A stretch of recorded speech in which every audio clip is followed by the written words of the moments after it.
there's very few players that have you know they can look through baseball through their own personal lens of trying to perform or survive, and then also to try to be build a legacy and feel the responsibility of whether it be a city or in this case a country. And Chan Ho had both, and so obviously he impacted the Dodgers in Major League Baseball while carrying the responsibility of elevating, making notice um, the Koreans and South people of South Korea, the ball players, the young ball players that want to be the next Chan Ho. And so that's hard to do. And so he's been an ambassador for the game for many years, and still goes back to Los Angeles. Obviously, working with the Padres now, and former teammate of mine.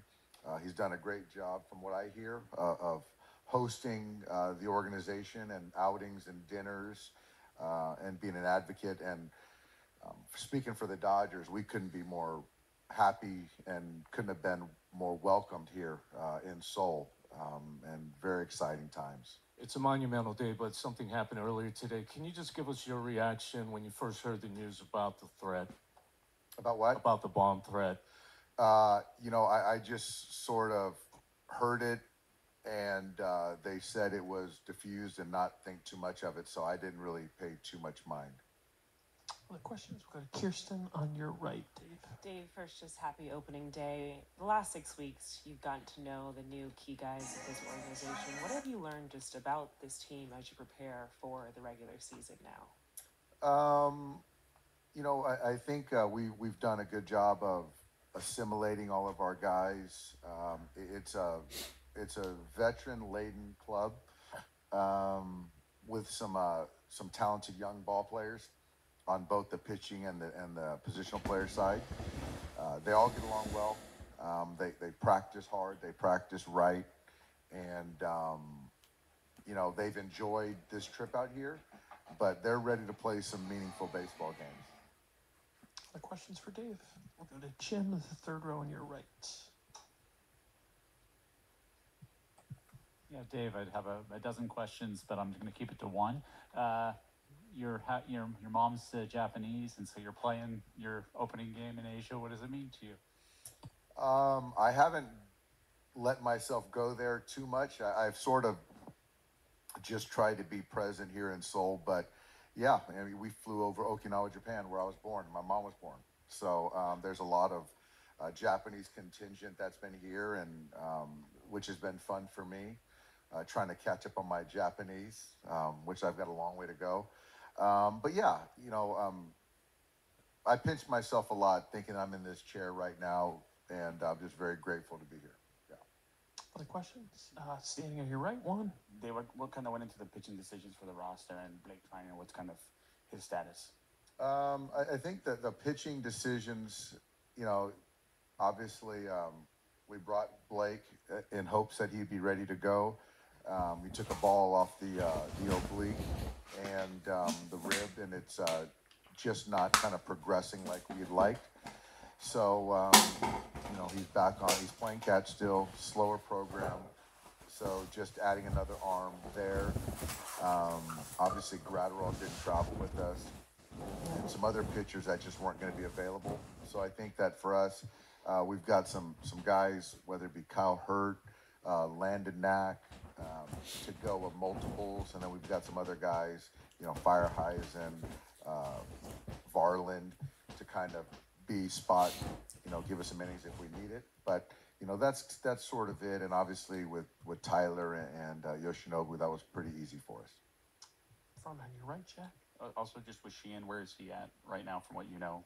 Yeah, so the arm is feeling a lot better. He threw to hitters today, so Emmett Sheehan's in a really good spot.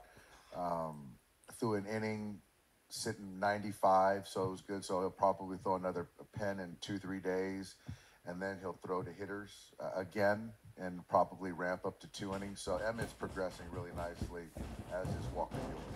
And then what do you just want to see, or what are you most curious to see, just for the first, regular season game with this group, Tani, and after all the off season and build up? Well, I think now it's just baseball. For us, Tyler's built up. We feel good where he's at. Our relievers have had a couple days off, so that just go out there in compete mode. And obviously, I've got to sort of learn, Mike and the roster with the Padres and how they kind of deploy guys, and so trying to figure that out in game one, which we don't know yet. So kind of trying to feel things out. But as far as on the player side, just go play. Bill in the third row on your right. Yeah, Dave, tomorrow's starter, Yamamoto, his last two starts in Arizona, the results weren't great. What should we make of that? Yeah, they weren't, they weren't the first couple outings that we saw. There was certainly some contact. The first innings have been great. Balls out over the plate. I think there were some uncharacteristic walks in there, so I don't see the walk in play this year. I do think that there's going to be some contact, but a punch out when needed. So I'm not thinking too much of those outings. I still think that, once the bell rings, there's a heightened focus. So I think getting him built up, keeping him healthy as he's opened the season was the biggest win, and we'll go from there. Have you talked to him at all about, does he typically start slow or springs more for tinkering for him? Have you had any of those conversations? You know what? I haven't talked to him about that in particular. I do know that it's not as aggressive as a ramp up as he's been used to in Japan. It was typically 1, 3, 5, 7 or 9 innings. And so we're a little bit more conservative. So he's not going to throw 120 pitches. I know that tomorrow night. But, I expect him to be good. The second row on your left, Dave.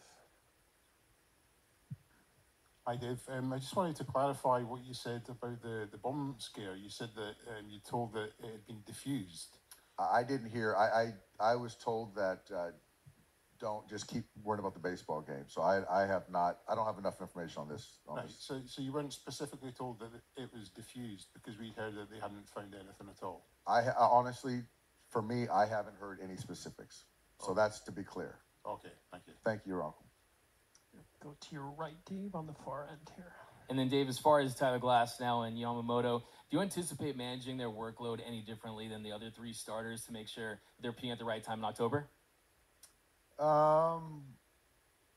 Yeah, I think so. I think that Tyler, I think all the pitchers, I think that's the goal, is to certainly earn your way to the postseason.